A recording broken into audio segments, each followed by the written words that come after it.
사랑하는 형제자매 여러분, 오늘은 교회력 부활절 6째 주일이자 한국교회가 어버이 주일로 지키는 주일입니다. 우리 주님께서 말씀하신 대로 죽은 자 가운데서 다시 살아나셔서 잠든 사람들의 첫 열매가 되셨습니다.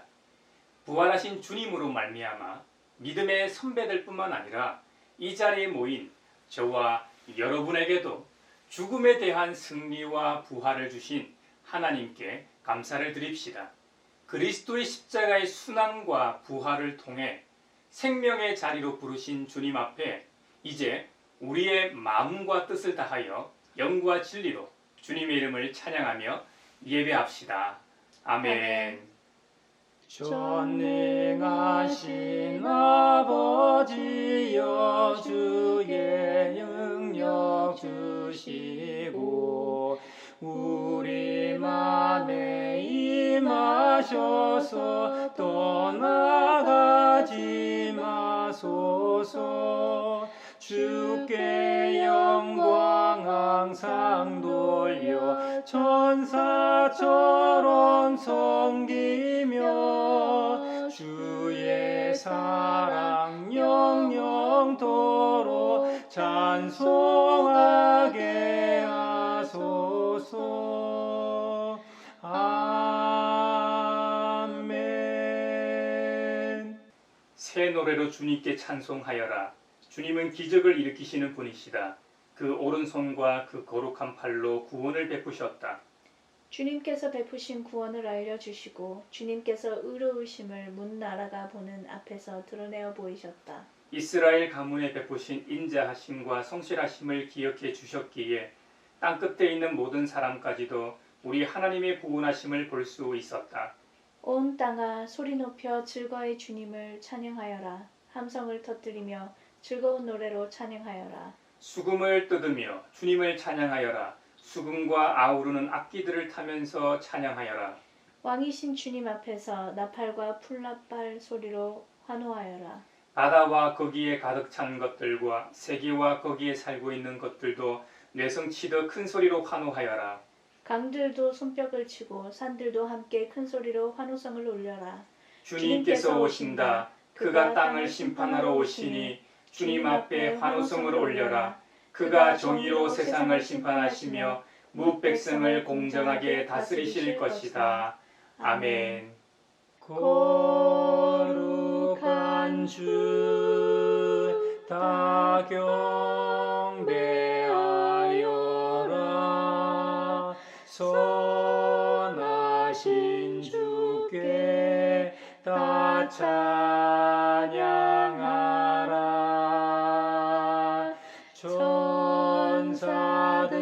천사들도 다 경배하여라. 구세주 예수 영원하도다.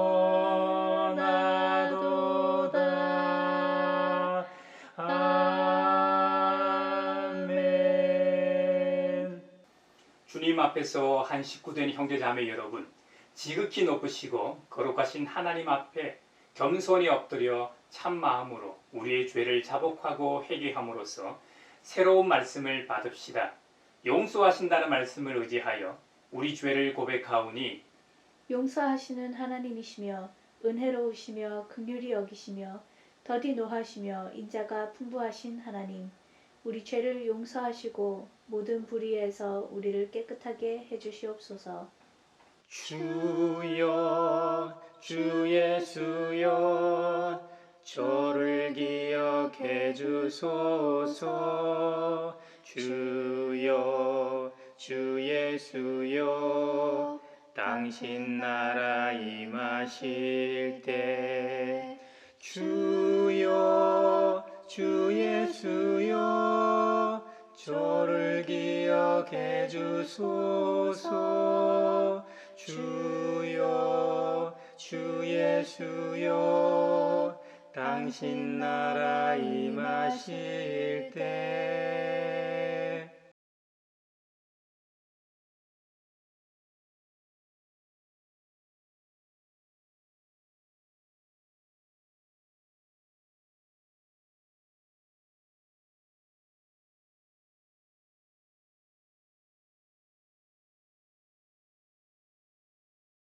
주님의 말씀이 여기 있습니다. 우리 중 누가 정죄의 자리에 설 수 있습니까? 오직 그리스도, 우리를 위해 죽으시고 다시 살아나신 주님뿐이십니다. 그 주님께서는 나도 너를 정죄하지 아니하노니 가서 다시는 죄를 범하지 말라고 말씀하셨습니다. 주님께서 여러분의 죄를 용서하셨음을 주님의 이름으로 선언합니다. 아멘. 찬미하여라 오 나의 영혼아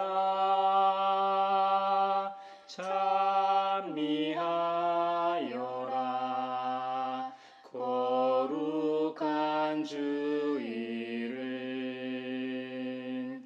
찬미하여라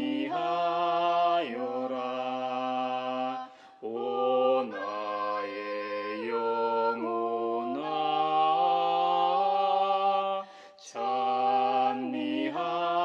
찬미하여라 거룩한 주 이름. 오늘 우리에게 주신 행전의 말씀은 사도행전 10장 44절에서 48절입니다. 주님의 말씀을 경청하십시오. 베드로가 이런 말을 하고 있을 때 그 말을 듣는 모든 사람에게 성령이 내리셨다. 할례를 받은 사람들 가운데서 믿게 된 사람으로서 베드로와 함께 온 사람들은 이방 사람들에게도 성령을 선물로 부어주신 사실에 놀랐다. 그들은 이방 사람들이 방언으로 말하는 것과 하나님을 높이 찬양하는 것을 들었기 때문이다. 그때에 베드로가 말하였다. 이 사람들도 우리와 마찬가지로 성령을 받았으니 이들에게 물로 세례를 주는 일을 누가 막을 수 있겠습니까? 그런 다음에 그는 그들에게 명해서 예수 그리스도의 이름으로 세례를 받게 하였다. 그들은 베드로에게 며칠 더 머물기를 청하였다. 즐겁도다 이날 쎄쎄의 할 말 사망 권세 곧 승리하셨네. 아멘. 오늘 우리에게 주신 서신의 말씀은 요한 1서 5장 1절에서 6절입니다. 하나님의 말씀을 경청하십시오. 예수가 그리스도이심을 믿는 사람은 다 하나님에게서 태어났습니다. 낳아주신 분을 사랑하는 사람은 다 그분이 낳으신 이도 사랑합니다. 우리가 하나님을 사랑하고 또 그 계명을 지키면 이로써 우리가 하나님의 자녀를 사랑한다는 것을 압니다. 하나님을 사랑하는 것은 그 계명을 지키는 것입니다. 하나님의 계명은 무거운 짐이 아닙니다. 하나님에게서 태어난 사람은 다 세상을 이기기 때문입니다. 세상을 이긴 승리는 이것이니 곧 우리의 믿음입니다. 세상을 이기는 사람은 누구입니까? 예수가 하나님의 아들이심을 믿는 사람이 아니고 누구겠습니까? 그는 물과 피를 거쳐서 오신 분인데 곧 예수 그리스도이십니다. 그는 다만 물로서 오신 것이 아니라 물과 피로서 오셨습니다. 성령은 증언하시는 분입니다. 성령은 곧 진리입니다. 즐겁도다 이날 쎄쎄의 할 말 사망 권세 곧 승리하셨네. 아멘. 오늘 우리에게 주시는 복음의 말씀은 요한복음 15장 9절로 17절입니다. 주님의 말씀을 경청하십시오. 아버지께서 나를 사랑하신 것과 같이 나도 너희를 사랑하였다. 너희는 내 사랑 안에 머물러 있어라. 너희가 내 계명을 지키면 내 사랑 안에 머물러 있을 것이다. 그것은 마치 내가 내 아버지의 계명을 지켜서 그 사랑 안에 머물러 있는 것과 같다. 내가 너희에게 이러한 말을 한 것은 내 기쁨이 너희 안에 있게 하고 또 너희의 기쁨이 넘치게 하려는 것이다. 내 계명은 이것이다. 내가 너희를 사랑한 것과 같이 너희도 서로 사랑하여라. 사람이 자기 친구를 위하여 자기 목숨을 내놓는 것보다 더 큰 사랑은 없다. 내가 너희에게 명한 것을 너희가 행하면 너희는 나의 친구이다. 이제부터는 내가 너희를 종이라고 부르지 않겠다. 종은 그의 주인이 무엇을 하는지를 알지 못한다. 나는 너희를 친구라고 불렀다. 내가 아버지에게서 들은 모든 것을 너희에게 알려주었기 때문이다. 너희가 나를 택한 것이 아니라 내가 너희를 택하여 세운 것이다. 그것은 너희가 가서 열매를 맺어 그 열매가 언제나 남아있게 하려는 것이다. 그리하여 너희가 내 이름으로 아버지께 구하는 것은 무엇이든지 다 받게 하려는 것이다. 내가 너희에게 명하는 것은 이것이다. 너희는 서로 사랑하여라. 이것은 주님의 말씀입니다. 하나님 감사합니다. 즐겁도다 이날 섹스의 할 말 사망 권세 깨고 승리하셨네. 아멘. 소외된 이들을 위하여 기도합니다. 이번 주 어버이날에 요양병원에서 가족과 손을 맞잡을 수 없는 분들이 많았습니다. 영상통화나 유리 넘어서 멀찍이 볼 수 있으면 다행이지만 여건이 되지 않아 가족을 볼 수 없었던 어르신들과 가족들을 위로해 주시고 하루빨리 팬데믹 상황이 나아져서 얼굴 맞대어 볼 수 있는 날이 속히 오도록 하소서. 주님께 영광 다시 사신 주 사망 권세 모두 이기시었네. 사회를 위하여 기도합니다. 이 사회는 갈수록 가족이 다양해지고 있습니다. 대한민국의 가족법은 건강가정기본법과 민법에서 규정하고 있는 혼인, 혈연, 입양으로 구성되어 있습니다. 지난 4월 말 제4차 건강가정기본계획이 발표되었습니다. 거의 모든 가족을 포용하는 정책으로 청소년 미혼모, 미혼부, 청소년 부모, 비혼 출산, 1인 가구 등 유형은 늘었고 맞춤형 지원도 늘어났습니다. 한국 사회가 점차 다양성을 인정하면서 가족법으로도 확장한 것은 다행스러운 일입니다. 앞으로도 소외가족이나 취약가족이 없도록 정책과 실질적인 지원이 따르게 하소서. 주님께 영광 다시 사신 주 사망 권세 모두 이기시었네. 세계 평화를 위하여 기도합니다. 콜롬비아에서 일주일 넘게 반정부 시위가 진행되고 있습니다. 정부의 세금 인상에 반대하여 코로나와 경제 악화 상황에 민생이 어려워진 시민들이 시위에 나섰는데 시위 진압 경찰에 의해 최소 26명이 죽고 수십 명이 실종되었다고 합니다. 무력 진압에 시민들은 더욱 분노하고 있고 더욱 근본적인 개혁을 요구하고 있습니다. 콜롬비아의 지도자들과 시민들이 진정 나라와 민생을 위하여 대화에 나서고 사회개혁을 진행하게 하소서. 주님께 영광 다시 사신 주 사망 권세 모두 이기시었네. 사도행전은 성경의 분류상 역사서로 분류가 됩니다. 하지만 우리나라 조선왕조실록 같이 완전한 역사서라기보다는 종교 경전에 더 가깝다고 할 수 있을 겁니다. 그렇다 하더라도 사도행전에 기록된 역사적 사실들은 초대교회의 역사 이해에 매우 중요한 토대가 됩니다. 신약 성경에서 사도 바울이 기록한 책이 절반 정도 차지하는 것을 볼 때 복음서의 예수님과 바울 서신의 교회를 연결시켜주는 교량적 역할을 사도행전이 하고 있는 것이죠. 사도행전의 기록 동기 및 목적이 복음 전도를 위한 것이라면 사도행전을 읽는 이들에게 있어서도 동일하게 적용될 겁니다. 사도행전은 예수님과 오늘을 살아가는 우리와 연결시켜 줍니다. 또한 그리스도를 믿는 교회와 그리스도를 연결시키는 의미도 있을 겁니다. 복음 전도의 여정 가운데 초창기 가장 왕성하게 전도 활동을 했던 사도들 중에 선임격이었던 베드로 사도가 이방인 관료였던 고넬료의 집에서 설교를 하고 있었습니다. 고넬료는 가이사랴에 있는 이탈리아 부대라는 로마 군대의 백부장이었습니다. 백부장은 군인 100명을 지휘하는 장교였습니다. 지금으로 치면 중대장 정도에 해당할 겁니다. 고넬료는 경건한 사람으로 온 가족과 더불어 하나님을 두려워하며 유대 백성에게 자선을 많이 베풀며 늘 하나님께 기도하는 사람이었다고 성경은 기록합니다. 늘 깨어 기도하는 고넬료에게 기이한 일이 생깁니다.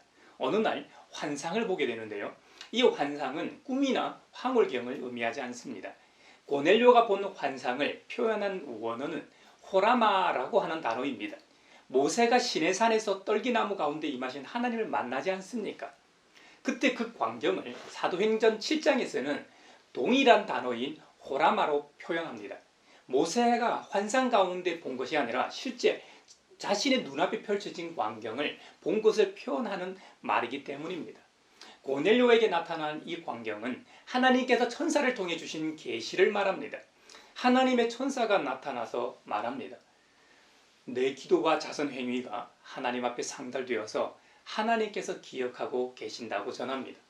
여기서도 고넬료의 신실한 믿음의 표가 자선이라고 하는 구제의 모습으로 나타났다는 것은 우리의 물질관을 다시 한번 생각하게 합니다.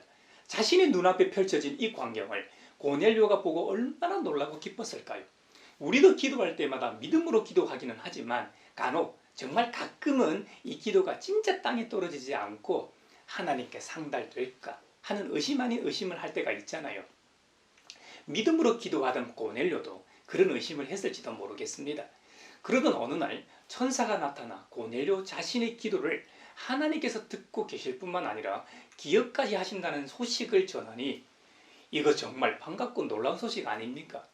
천사는 이 소식과 함께 하나 더 말합니다. 요빠에 사람을 보내 베드로라고도 하는 시몬을 데려오라는 겁니다. 심지어 베드로가 지금 현재 어디에서 묵고 있는지까지 소상하게 알려줍니다. 베드로는 유대인의 사도로 부름받은 사람이지 않습니까? 그러니 주로 예루살렘을 거점으로 필요할 때마다 유대 전 지역을 순행했을 겁니다. 그러니 베드로와 밀접한 사람이 아니면 베드로의 위치를 정확히 알 수 없지요. 그런데 천사가 베드로의 위치를 정확히 알려주니 사람을 안 보낼 수도 없는 노릇 아닙니까?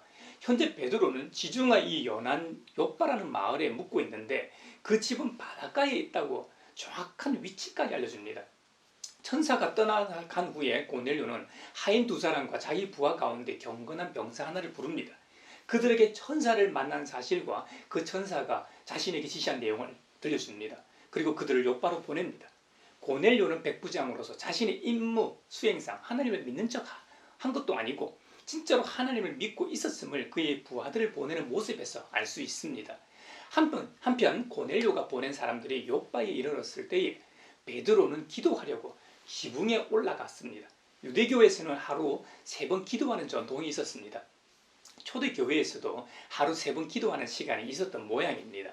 이것은 유대적 전통을 따른 것이기도 하지만 그것보다도 주님께 배운 기도하는 습관이 생겼다고 하는 것이 더 맞을 겁니다. 하루 3번, 3시, 6시, 9시, 오늘날의 시간으로 환산하면 오전 9시, 정오 12시, 오후 3시에 해당합니다. 본문에서 베드로 사도가 기도하러 지붕에 올라간 시간은 한참 더울 때인 정오 12시입니다. 정오 12시면 점심시간 아닙니까? 그러니 배가 고플 시간이죠. 성경을 보면 베드로가 배가 고파서 무엇을 좀 먹었으면 하는 생각이 들었다고 합니다. 베드로가 제 아무리 능력을 행하고 주님의 수제자라고 해도 그도 우리와 똑같은 사람 아닙니까? 아마도 베드로가 기도하는 시간 동안 다른 사람들은 식사 준비를 했을 겁니다. 고넬료처럼 베드로도 환상을 보게 되는데요. 때마침 점심시간이라 배고픈데 먹는 것과 관련된 환상을 보게 됩니다. 참 기가 막히죠. 하늘이 열리고 큰 보자기 같은 그릇이 4기퉁이에 끈이 매달려서 땅으로 드리워져 내려오는 것을 보았다고 성경은 기록합니다. 그 안에는 온갖 네발 짐승들과 땅에 기어다니는 것들과 공중의 새들이 골고루 들어 있었습니다. 이것들은 레위기 11장에 분류된 정결하고 부정한 짐승들이었습니다. 유대인들이 그렇게 중요시했던 정결법이요 금기시됐던 음식 종류였다는 말입니다. 베드로가 그 모습을 보고 부정한 것들이라고 생각하고 있는데 음성이 들려옵니다. 베드로야, 일어나서 잡아 먹어라. 점심시간인데다 베드로도 배가 고픈 상태였다고 했습니다. 여러분, 먹을만하지 않습니까? 베드로는 대답하기를, 주님, 절대로 그럴 수 없습니다. 나는 속되고 부정한 것은 한 번도 먹은 일이 없습니다. 베드로도 유대인이 아닙니까? 유대인들은 율법에 기록된 것을 철저하게 지키는 사람들로 유명합니다. 그래서 베드로는 지금까지 부정한 음식을 먹은 적도 없고 앞으로도 먹지 않겠다고 합니다. 그랬더니 음성이 다시 들려옵니다. 하나님께서 깨끗하게 하신 것을 속되다고 하지 말아라. 베드로는 부정한 음식이라고 계속 안 먹는다고 합니다. 베드로는 안 먹는다고 하고 천사는 먹으라고 하고 둘이서만 줄다리기를 했던 것 같습니다. 16절에 보면 이런 일이 3번 있은 뒤에 그 그릇은 갑자기 하늘로 들려서 올라갔다고 기록하기 때문입니다. 또한 3번이라는 것은 하나님께서 잡아 먹어도 괜찮다는 확실한 신호입니다. 여러분 같으면 어떻게 하시겠습니까? 전통적으로 지켜야 하는 것, 그리고 지금까지 그 약속, 그 규칙을 지켜왔는데 어느 날 갑자기 그 원칙을 깨야 하는 상황입니다. 고민에 빠질 수밖에 없죠. 여러분, 사실 유대인들의 이방인 선교에 있어서 걸림돌이 되었던 것이 바로 음식 문제였습니다. 함께 식사하는 것은 어떤 문화를 막론하고 중요하지 않습니까? 이 음식 문제가 유대인과 이방인의 교제를 가로막고 있었던 것이죠. 주님께서는 정확히 간파하시고 수사도였던 베드로를 통해 그 문제를 해결하려 하십니다. 베드로도 그 환상 때문에 이 고민에 빠졌습니다. 베드로 자신이 본 환상이 대체 무슨 뜻일까 하면서 어리둥절하고 고민하고 있었습니다. 그때 마침 고넬료가 보낸 사람들이 베드로가 묵고 있는 집에 찾아왔습니다. 문을 두드리며 베드로를 찾습니다. 베드로가 자기가 본 환상 때문에 곰곰이 생각하고 있는데 성령님께서 말씀하십니다. 보아라, 3사람이 너를 찾고 있다.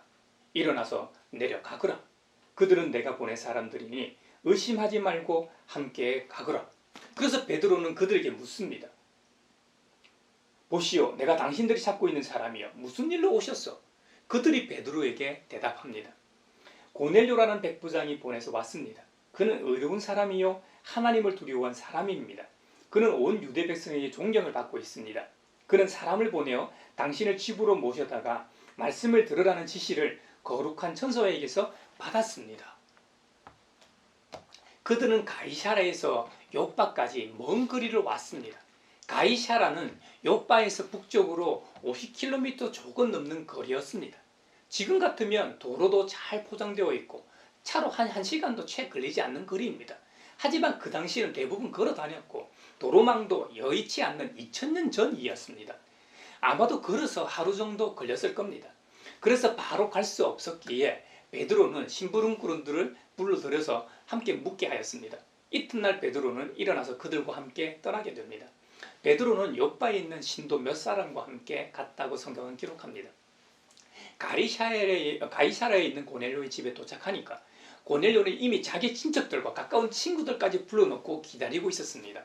마치 한국교회 최초의 교회인 소래교회를 연상시킵니다. 베드로가 들어오니 고넬료는 이 마중 나와서 그의 발 앞에 엎드려서 절을 하며 인사를 합니다.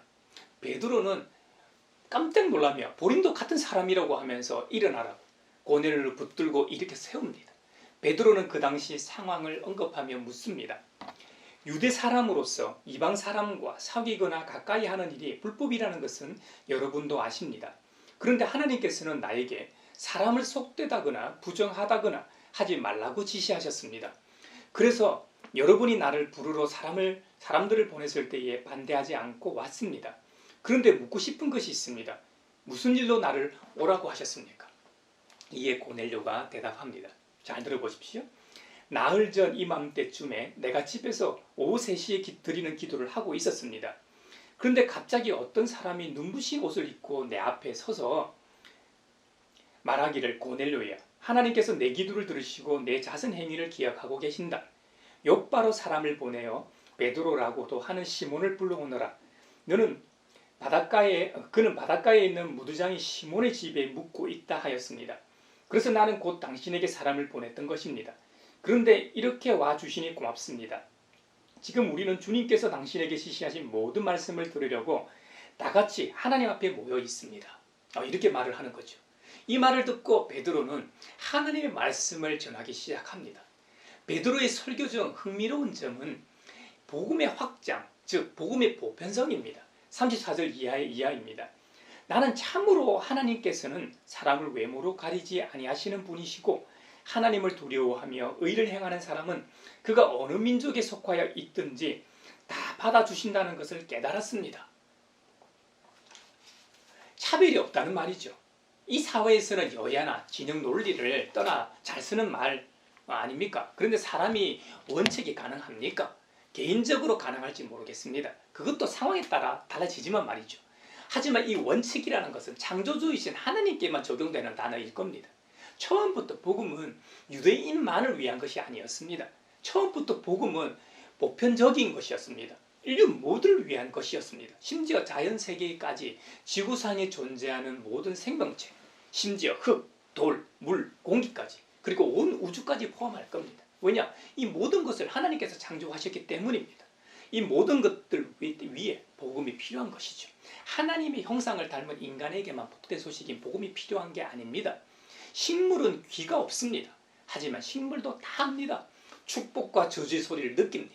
그렇기 때문에 씨름에서 축복의 말과 저주의 말을 들은 식물이 얼마나 달라질 수 있는지 알 수 있었던 것이죠. 물론 하나님께서는 예수 그리스도를 이스라엘 자손에게 보내셨습니다. 하지만 그리스도는 평화의 사도로서 만민의 주님이시라는 것이죠. 그 주님으로부터 제자로 부름을 받은 우리는 이 일의 증인들입니다. 그 주님께서는 우리를 위해 십자가에 달려 죽으시고 약속하신 대로 사흘 만 다시 살아나셨습니다. 그리고 모든 사람에게 나타나신 게 아니라 택하신 증인들에게 나타나셨습니다. 그 증인으로 하여금 택하심을 입은 우리와 함께 먹기도 하고 마시기도 하셨습니다.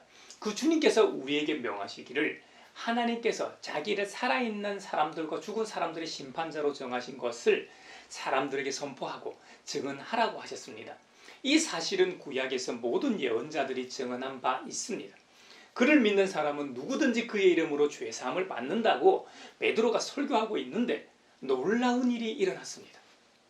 그 말을 듣고 있는 고넬료나 그의 친척들과 친구들 모두에게 하나님의 거룩한 영이 이 성령이 내리셨습니다.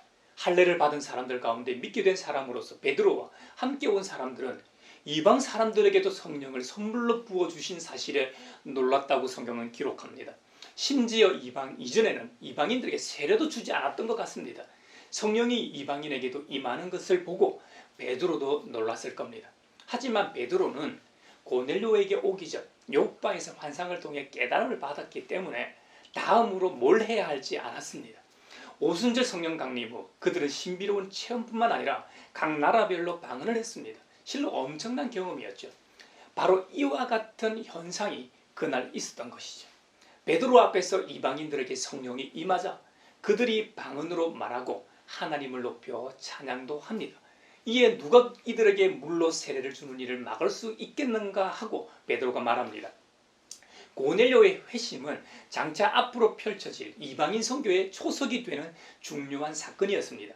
이 점은 구원에 있어 어떠한 인간적인 편견이나 경계가 있을 수 없음을 보여줍니다. 고넬료의 회심만큼 베드로의 깨달음도 매우 중요하다는 하겠습니다. 마치 돌아온 탕자 비유에서 작은 아들의 회심도 중요하지만 큰 아들의 회심이라고 할까요? 큰 아들의 깨달음도 매우 중요한 메시지가 있지 않습니까? 이와 같이 베드로가 먼저 된 자로서 나중된 자들에 대한 생각이나 태도가 어떠해야 하는지 보여주는 사례라 하겠습니다.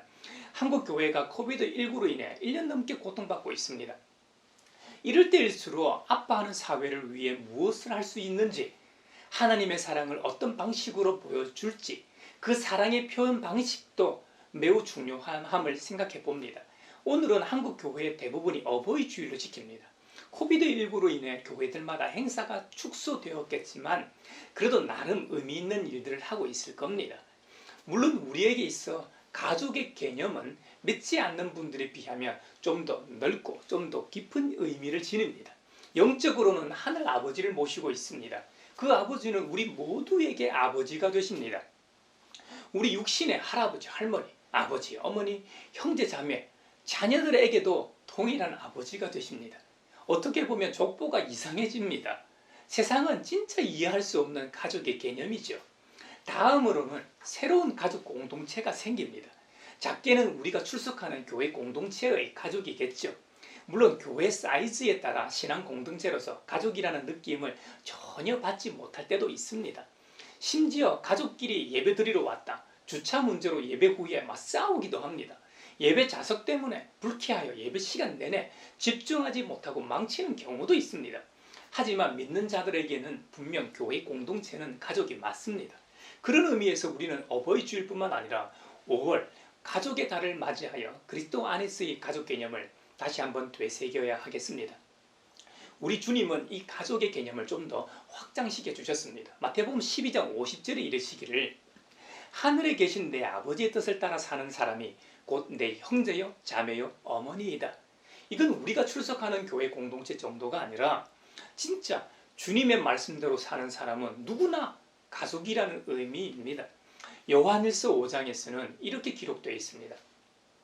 예수님이 그리스도이심을 믿는 사람은 다 하나님에게서 태어났다고 합니다. 낳아주신 분을 사랑하는 사람은 다 그분이 낳으신 이도 사랑하게 돼 있다는 겁니다. 하나님을 사랑하는 사람은 하나님께서 낳으신 이도 사랑한다는 말입니다. 그분의 아드님이신 그리스도뿐만 아니라 우리의 근원이신 하나님께로부터 난 모든 이들을 사랑한다는 것이죠. 또한 하나님을 사랑한다는 것은 하나님의 계명을 지키는 것이라고 합니다. 그러니 주님의 말씀처럼 하나님의 말씀대로 사는 사람은 우리의 형제, 자매, 어머니요, 아버지라는 것이죠. 이런 일이 가능한 이유는 모두 믿음 때문입니다. 믿음이 이 모든 일을 가능하게 합니다. 우리가 하나님을 아버지라 부를 수 있는 이유는 우리가 하나님을 믿기 때문이죠. 이 세상에서 창조주신 하나님을 아버지라 부르는 사람이 누구입니까? 주님을 믿지 않는 사람들 중에 하나님을 아버지라 부르는 사람은 없습니다. 예수님이 하나님의 아들로서 이 땅에 오셔서 우리 대신에 십자가에서 죽으시고 사흘 만에 다시 살아나신 사실을 아는 것도 다 믿음 때문입니다. 그러므로 혈연 관계의 가족 개념을 뛰어넘는 주님의 가족 공동체를 믿어야 합니다. 그럴 때 그리스도 안에서 진정한 가족 공동체가 구현될 수 있을 것이죠. 참 포도나무 비유에서 주님은 이렇게 말씀하셨습니다. 아버지 하나님께서 나를 사랑하신 것과 같이 나도 너희를 사랑하였다. 그러시면서 너희도 내 사랑 안에 머물러 있으라고 말씀하십니다. 우리가 어떻게 주님 안에, 주님 사랑 안에 머물 수 있을까요? 그것은 주님의 계명을 지킴으로 가능하다고 하십니다. 주님께서 아버지 하나님의 계명을 지킴으로 아버지 사랑 안에 머물러 계셨던 것처럼 메시아이신 주님께서 그렇게 하심으로 가능하였다면 우리도 다른 방법은 없습니다. 주님의 말씀을 지킬 때 그리스도 안에 구할 수 있게 되는 것입니다. 우리 주님은 당신의 계명이 무엇인지 명확하게 말씀하십니다. 주님은 요한복음 15장 12절 이하에 이렇게 말씀하십니다. 내 계명은 이것이다. 내가 너희를 사랑한 것과 같이 너희도 서로 사랑하여라. 사람이 자기 친구를 위하여 자기 목숨을 내놓는 것보다 더 큰 사랑은 없다. 이 말씀은 정말 100번 맞는 말씀입니다. 거의 모든 사람이 어릴 때부터 친한 친구들이 있을 겁니다. 수년에서 수십 년 관계를 맺어온 아주 두터운 사이이죠. 한때는 돈도 빌려주고 빌려준 돈을 못 받아 떼이기도 하고 여행도 함께 가고 예수님과 제자들처럼 함께 먹고 자고 수많은 시간을 함께 보낼 수 있습니다. 하지만 결혼을 하고 자식이 생기면 어떻습니까? 상황이 완전히 달라지지 않던가요? 물론 결혼 후에도 이전과 같이 사는 사람들도 있습니다. 그런데 그런 사람들은 친구가 너무 좋아 가족들에게 피해를 주더라고요. 한마디로 예전의 친구 관계도 유지하면서 가족도 아무 문제가 없는 경우는 거의 없다고 해도 과언이 아닐 겁니다. 그러니 주님의 말씀처럼 사람이 자기 친구를 위해 자기 목숨을 내놓은 것보다 더 큰 사랑이 없는 게 맞을지도 모릅니다. 자신의 아내나 자녀들을 두고 친구 하나를 위해 죽을 사람이 누가 있겠습니까? 반대의 경우는 수도 없이 봤지만 말입니다. 우리 주님께서 말씀하신 것처럼 우리가 서로 사랑할 수 있기를 바랍니다. 그렇다면 이렇게 생각해 볼 수 있죠. 다른 지역에 사는 믿음의 형제자매나 심지어 다른 나라에 사는 피부색도 다르고 언어도 다른 사람이 곤란하거나 공경에 처한 경우를 생각해 봅시다. 근데 그가 그리스도를 믿고 하나님의 말씀대로 사는 사람이다. 그렇다면 그는 우리의 가족이라는 개념입니다. 여러분, 이게 가능할까요? 아마도 요즘 같은 세상에서 불가능할 겁니다. 교회에 이런 부류의 사람이 찾아온다면 신천지와 같은 이단 사이비가 아닌가 하여 먼저 경계하는 것이 보통일 겁니다. 하지만 주님께서는 우리에게 분명히 이렇게 말씀하셨습니다. 하늘에 계신 내 아버지의 뜻을 따라 사는 사람이 곧 내 형제요, 자매요, 어머니이다. 정말 이런 세상이 됐으면 좋겠습니다. 그렇다면 이런 은혜를 입은 사람은 또 다른 사람에게 그가 입은 빚을 갚으려고 할 겁니다. 단번에 되진 않더라도 계속해서 이런 은혜의 경험을 한다면 어떨까요? 시간이 지나감에 따라 은혜를 베풀 확률이 높아질 겁니다. 저와 여러분이 주님 말씀대로 살기를 바랍니다. 그로 인해 코로나 바이러스로 고통받는 것이 아니라 은혜의 바이러스 때문에 살만나는 세상이 되길 꿈꿔봅니다. 저와 여러분이 출석하고 섬기는 교회가 그런 교회의 공동체가 되길 바랍니다. 그럴 때 이 세상은 하나님 나라, 천국을 경험하게 되고 진정으로 하나님 나라가 임하게 될 줄로 믿습니다. 그리고 마지막으로 하나 더 기억합시다. 주님께서 확장시켜 주신 가족 개념이 그리스도인들에게는 중요합니다. 하지만 이보다 더 중요한 것이 주님께서 혈연으로 맺어주신 가족일 겁니다. 가족이라는 것은 인간이 만든 게 아닙니다. 태초에 하나님께서 세상을 만드시고 아담을 하나님의 가족 구성으로 맞아주셨습니다.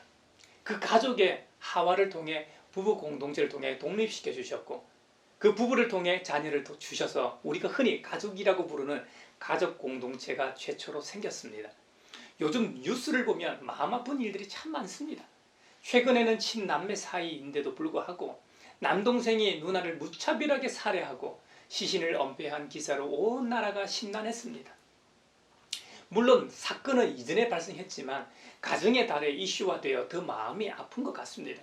이뿐입니까? 코로나로 인해 어버이날을 맞이했는데도 요양병원에 입원해 있는 부모를 마음대로 만나지도 못하고 건물 밖에서 잠시 보고 가야 하는 상황입니다. 평소 잘 찾아오지도 않을 텐데 어버이날이라고 찾아왔지만 서로 대면할 수도 없는 상황이니 참으로 기가 찹니다. 그러다 며칠, 몇 주, 몇 달 만에 돌아가신다면 그게 마지막 만남이 아닙니까? 바쁘다는 핑계로 사실이겠지만 자주 찾아뵙지 못한 이 점들이 후회로 남고 죄의식만 커질 뿐입니다. 그러니 여러분, 살아가기 어렵지만 살아계실 때 자주 찾아뵙고 함께 식사도 하고 추억을 만드는 은혜가 있기를 바랍니다. 베드로에게 새로운 가족이 생겼습니다. 비록 유대인이 아닌 이방인이었지만 그리스도 안에서 하나님의 말씀을 지키는 형제가 생겼습니다.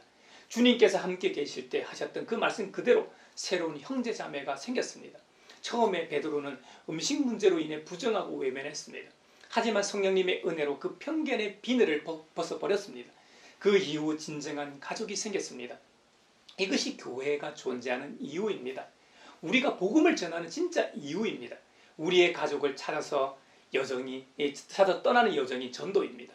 이번 한 주간도 사랑하는 가족과 의미 있는 시간과 추억들을 만드시길 바랍니다. 그리고 또 다른 가족을 찾아 나서라는 주님의 말씀에 순종하는 저와 여러분이 되시기를 바랍니다.